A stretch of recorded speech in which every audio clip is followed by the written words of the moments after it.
Hi అండి. Tiles లోపల water line కోసం టైల్స్ని కట్ చేశారు. మనం ఈ డ్యామేజ్ టైల్స్ వేస్తున్నాం. ఇలా వేసేటప్పుడు మన ఇళ్ళల్లో టైల్స్ వేసేటప్పుడు దీన్ని ఫ్లోరింగ్ లాక్కోవడం కోసం సిమెంట్ వేసి టాపింగ్తో సరి చేసి దీన్ని పదే పదే అటు ఇటు నలిపి దిగులుగా వస్తాయండి. అలా కాకుండా ఈ సింపుల్ మెథడ్లో మనం ట్రై చేస్తే టైల్స్ కింద చాలా కరెక్ట్గా ఉంటుంది. ఒకసారి చూద్దాం రండి.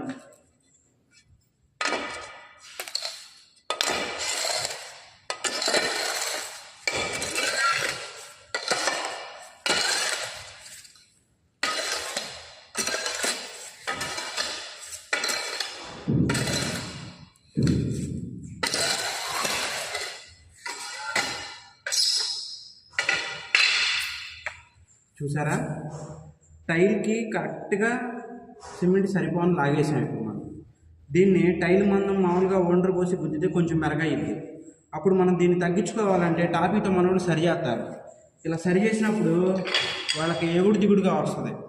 అలా రాకుండా ఇలాంటి టైల్ ఒకటి తీసుకొని దీనికి బ్యాక్ సైడు మనకి ఇక్కడ ఎంత కొలత అయితే ఉందో దానికన్నా కొంచెం తగ్గించి కట్ చేసుకొని అనాబాండ్తో దీన్ని అంటించుకొని ముక్కని చూడండి.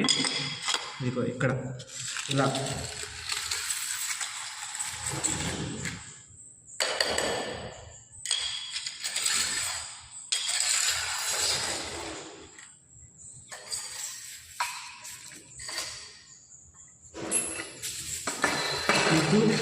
చేస్తున్నానండి. వీళ్ళు మనం చిన్న పని చేసినా పెద్ద పని చేసినా మనకి సింపుల్గా పని అయిపోయేలా చూసుకోవాలి.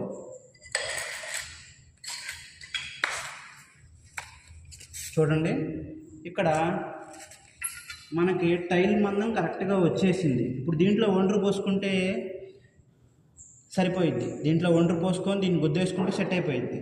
ఇప్పుడు ఇది మనకి టైల్ కన్నా మెరకుంది. దీన్ని గుద్ది మనలో టైల్స్ పగలగొడతారు. ఇలా చేస్తే చాలా నీట్గా ఇబ్బంది లేకుండా పని అయింది మనకి.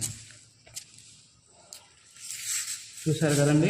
మా వీడియో నచ్చితే లైక్ చేయండి, షేర్ చేయండి, కామెంట్ చేయండి, సబ్స్క్రైబ్ చేసుకోండి.